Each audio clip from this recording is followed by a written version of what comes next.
Chapter 3. When Cassian and Lolita got into trouble, I was the one who cried the most.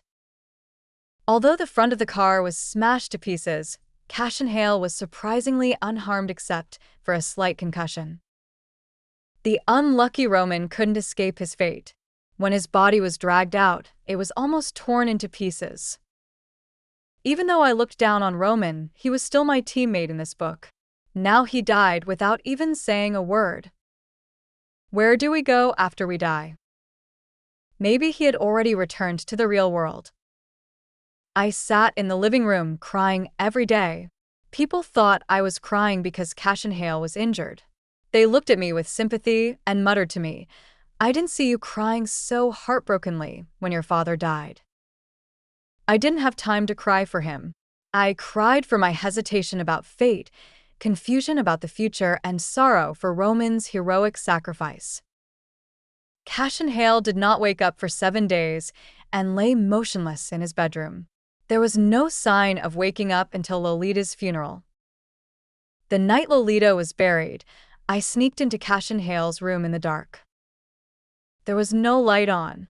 The pale moonlight poured in through the French windows, forming a thin layer on Cassian's bed.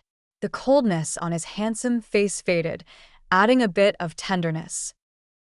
I stared at him for a moment, then silently took out my earphones and put one in his ear. I silently turned on the player and turned up the volume to maximum. The prayer began to play on repeat. We had to find a way to wake him up. I heard that when a person encounters external stimuli, the brain will react, so I decided to give it a try. Halfway through the prayer, I leaned over to Cassian's free ear and began whispering, "Cassian, Lolita's dead. She was buried today, and you're still asleep. You didn't even get to see her for the last time. You always bully me, and look, now you're getting your comeuppance. If you really never wake up again, all your money will be mine." The thought of a young widow inheriting an estate was quite exciting. I stood up and stared at his face. He didn't even blink. I patted his face and continued, "Even though I created you, I really despise you. When the time comes, I will slowly starve you to death, and then use your money to throw a male stripper party at home." Before I could finish my words, a hand suddenly grabbed my arm and dragged me directly onto the bed. My vision spun for a moment, and I met Cassian's dark eyes. His hair fell onto his forehead. He raised the corner of his mouth sinisterly. "Male strippers? You're pretty wild." The blood in my body ran cold, and a feeling of suffocation suddenly came over me. My body reacted faster than my mind, and by the time I realized it, I was already screaming miserably. The housekeeper downstairs was startled by me and rushed into the room, asking anxiously, "What's wrong?" The lights in the room suddenly came on. The housekeeper didn't know what to say when she saw the unconscious Cassian kneeling on the bed, holding me down with his knees. Cassian turned around and said, "It's okay, you can go out." After the housekeeper closed the door, Cassian turned around and looked at me, extending his hand to me. I was stiff and a little scared. "You don't want to strangle me to death, do you?" His fingertips brushed across my eyelids, and I realized that my eyes were wet. I haven't been scared to tears in a long time. "Why are you crying?" He loosened his grip on my wrist, sat up, and leered at me. "Wasn't it pretty tough when you hit me with that plate, Jesse?" I looked at the Cassian in front of me without saying a word for a long time. After a while, I gradually digested this fact. The Cassian in front of him was Roman, who had died suddenly in the car accident. My vision suddenly blurred, and I rolled and crawled towards him, almost running headfirst into his arms. Roman almost fell off the bed because of me, and he quickly hugged me to stop the force. "What are you doing? What are you doing?" Roman grabbed the back of my collar and pulled me away, but I refused to let go.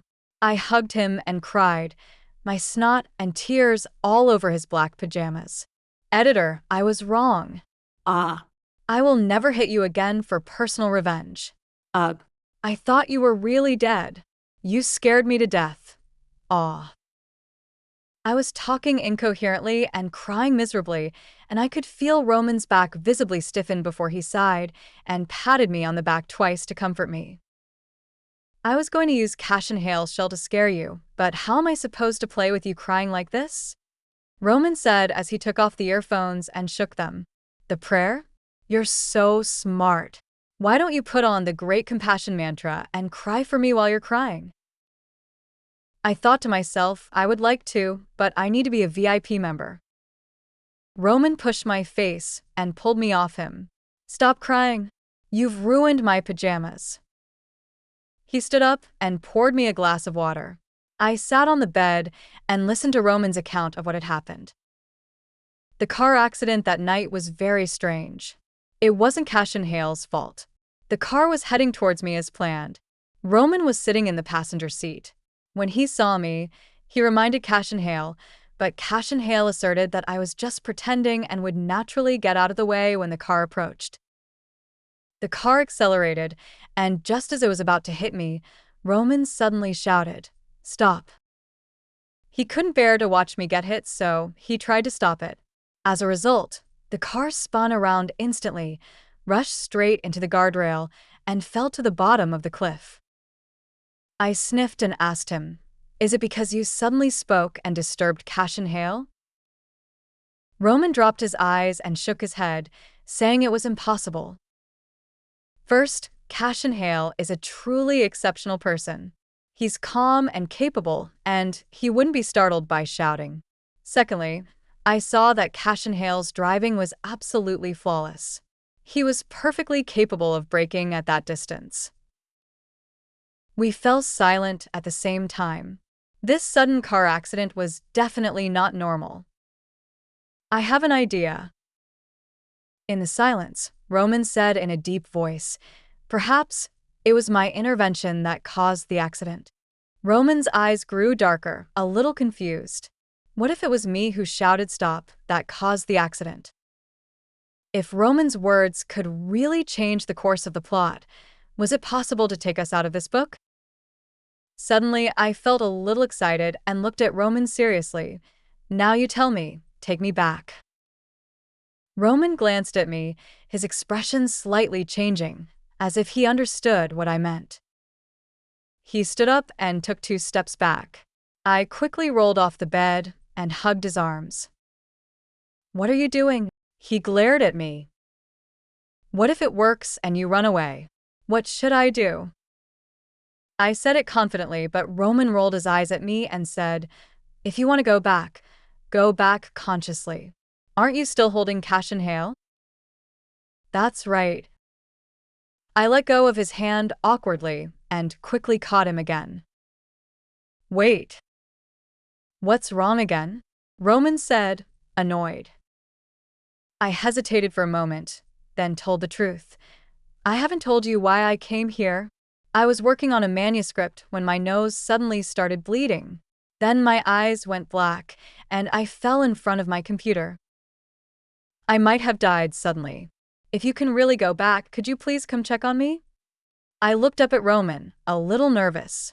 "My address is the one I mailed the contract to, and the password to the door is the first 6 digits of pi."